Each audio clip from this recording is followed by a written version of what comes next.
345 in base system 8. 345 in base system 8.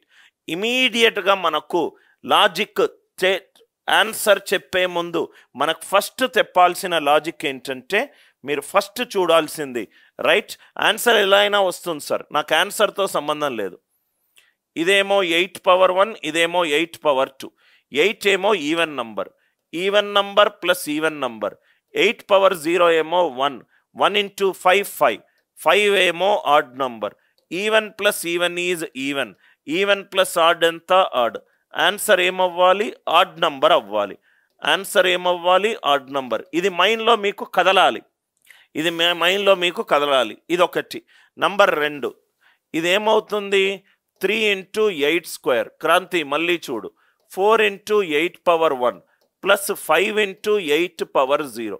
5 into 8 power 0. Unit digit చూద్దాం క్రాంతి. ఇది మీకు పెద్ద నంబర్లు ఉన్నప్పుడు చాలా ఉపయోగపడుతుంది సార్ లాజిక్. యూనిట్ డిజిట్ నువ్వే చెప్పమ్మా లాజిక్. 3 into 8 square. 8 స్క్వేర్ అంటే 64. 3 into 64. 4 8s are 32. 5 into 8 power 0 1. Unit digit ఏమైంది? 4 మూల 12 2. ఇక్కడ యూనిట్ డిజిట్ ఏంటి? 2. ఇక్కడ యూనిట్ డిజిట్ ఏంటి? 1. 2 ప్లస్ 2 ప్లస్ 1. యూనిట్ డిజిట్ ఎంత రావాలి? 5. అందరూ ఉన్నారా సార్? యూనిట్ డిజిట్ ఎంత రావాలి? 5. దాని తర్వాత డివిజిబిలిటీ రూల్. మీకు ఒక్క 2 ప్రాబ్లంలు అర్థమవుతే క్వశ్చన్ మారినా కానీ ఏదో ఒక లాజిక్ ద్వారా ఫాస్ట్గా తీస్తారు. Divisibility rule. ఇది 8తో డివైడ్ అవుతుంది, ఇది 8తో డివైడ్ అవుతుంది. ఇది 5 ఇంటూ 8 పవర్ 0. 8 పవర్ 0 అంటే 1. 1 5లు ఎంత? 5.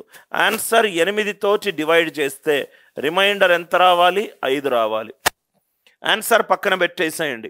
ఈ మూడిట్లో ఏదైనా డౌట్ ఉందా? డౌట్ ఉంటే దయచేసి రాయండి. రెండో ప్రాబ్లం మళ్ళీ ఎక్స్ప్లెయిన్ చేస్తున్నాను. ఇచ్చిన నంబర్ని ఈవెన్ నంబరో ఆడ్ నంబరో కూడా చెప్తాను. దశాంశం కాని వ్యవస్థని దశాంశంలో కన్వర్ట్ చేస్తే ఆన్సర్ ఈవెన్ నంబరో ఆడ్ నంబరో. ఇదేమో even into any number even into any number even. 5 into 8 power 0. 5 ఏమో odd. Even plus odd, it is ఈ ఆడ్. యూనిట్ డిజిట్ చూడండి సార్. ఇక్కడ 3 into 8 square. 4 into 8 power 1. 5 into 8 power 0. 1 into 5. ఇక్కడ 1 into 5. ఇదేమో 5. 5 plus 2 plus 2. ఇదేమో plus 4 9. ఇక్కడ నేను 8 power 0కి రాశాను, అది 8 పవర్ 0 ఇంటూ 5. 1 5s are 5. ఇది 5, ఇది 2, ఇది 2. యూనిట్ డిజిట్ 9 ఉండాలి. ఆన్సర్ ఆడ్ నంబర్ అయి ఉండాలి. ఆన్సర్ 8తోటి డివైడ్ చేస్తే రిమైండర్ ఏముండాలి? 5 ఉండాలి. అందరికీ అర్థమైందా? ఇక్కడ 1 8 పవర్ 0కి రాశాను ఇంటూ 5. ఎవ్రీబడి దయచేసి కాన్సెప్ట్ చెప్పిన తర్వాత అర్థమవుతే ఎస్ అని చెప్పి టైప్ చేయండి సార్. అర్థం కాకపోతే డౌట్ మెన్షన్ చేయండి. I hope it is clear. Everybody it is clear. 1 5s are 5. 5 plus 2 plus 2. దయచేసి యూనిట్ డిజిట్ తొందరపడి యూనిట్ డిజిట్లు డివిజిబిలిటీ రూళ్ళు ఏది తొందరపడి చేయకండి. ఇక్కడ నేను ఫస్ట్ 1 రాశాను. 1 into 5 5. I hope it is clear. So ఈ మూడిట్లో మనకు ఎంత పెద్ద నెంబర్ ఇచ్చినా, 5 డిజిట్లు ఇచ్చినా, 6 డిజిట్లు ఇచ్చినా, ఇది నేను ఎందుకు ఇక్కడ ఎంఫాసిస్ చేస్తున్నానంటే, సపోజ్గా 1 2 3 2 1 ఇన్ బేస్ సిస్టమ్ 4 ఉంది. మామూలుగా ఈ పద్ధతి తెలియని వాళ్ళు ఏం చేస్తారంటే, ఇది 4 పవర్ 0, 4 పవర్ 1 ఓ చాట భారతం రాస్తారు. 4 పవర్ 2, 4 పవర్ 3, 4 పవర్ 4 క్యాల్కులేషన్ అంతా చేసుకుంటూ వెళ్తారు. ఏమీ చేయాల్సిన అవసరం లేదు. నంబర్ ఆఫ్ డిజిట్లు పెరుగుతాయి. ఇక్కడి వరకు యూనిట్ డిజిట్ తప్ప మిగతా అన్ని నంబర్లు 4తో డివైడ్ అవుతున్నాయి. ఆన్సర్ 4తో డివైడ్ చేస్తే రిమైండర్ ఎంత రావాలి? 1 రావాలి. ఆన్సర్ ఎంత రావాలి? రిమైండర్ 1 రావాలి. రిమైండర్ ఎంత రావాలి? 1 రావాలి. నంబర్ ఆఫ్ డిజిట్లు పెరిగే కొద్దీ ఆ లాజిక్ యొక్క పవర్ మీకు తెలుస్తుంది. అర్థమైందా సార్? చాలా ఇంపార్టెంట్ సార్. చూడంగానే మీరు ఆన్సర్ లేపుతారు, కానీ ఆ పద్ధతులన్నీ మీకు తెలిసి ఉండాలి. 64 3s are 192, ఇదేమో 32, ఇదేమో 5.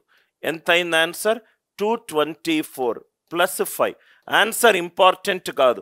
మీకు ఆన్సరే కావాలనుకుంటే మీకు లక్షల ఛానళ్ళు ఉన్నాయి సార్. అసలు లోపల ఆ బ్లాక్ బాక్స్ లోపల ఏం జరుగుతుంది తెలుసుకోవాలనుకుంటేనే మీరు ఈ కోర్సెస్ తీసుకోవాలి.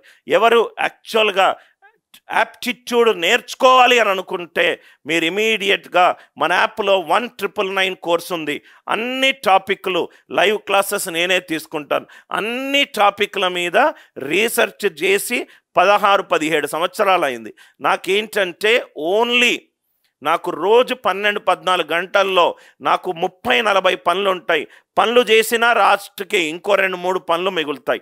ఒక రోజుకి 4-5 గంటలు నాది కాదు అని అనుకుంటే కొన్ని వేల మంది స్టూడెంట్స్కి 3-4 నెలల్లో యాక్చువల్ యాప్టిట్యూడ్ అంటే ఏంటో నేర్పిస్తాను. రైట్? సో నేను మీకు ఎప్పుడూ చెప్పేది, నేను అర్థం చేసుకున్న యాప్టిట్యూడ్ని మీకు షేర్ చేస్తున్నాను sir. Right? So 345 base 8, 8 power 0, 8 power 1, 8 power 2, 224 plus 5, 229. ఈ లాజిక్ అర్థమైంది కదా సార్? ఎందుకు సార్ ఇది నేర్చుకోవాలి అని అంటే ఆ పాయింట్ కూడా రాసుకోండి. నంబర్ ఆఫ్ డిజిట్స్ పెరిగే కొద్దీ ప్రాబ్లమ్ని సాల్వ్ చేయడం టైం పడుతుంది. నాకు టైం పట్టొద్దు, తక్కువ టైంలో ఆన్సర్ రావాలి. అందుకే మీరు అనిల్ సార్ క్లాస్ వింటున్నారు. ట్రెడిషనల్ మెథడ్స్ కావు ఇక్కడ. ఏ కోర్సులో కూడా టెక్స్ట్ బుక్ మెథడ్స్ ఉండవు. టెక్స్ట్ బుక్ కావాలంటే నేను రాసిన బుక్ అతి త్వరలో రిలీజ్ అవుతుంది. రైట్? టెక్స్ట్ బుక్ లేదు, నాకు ఏ మెథడ్ అవసరం లేదు సార్. ప్రాబ్లం ఇవ్వాలంటే నాకు తలకాయ ఉన్నది, దాని తలకాయని యూజ్ చేసి నేను ఎలా సాల్వ్ చేస్తానో ప్రతి ప్రాబ్లంని నేను అలా చెప్తాను. Number of digits, time. I hope it is clear.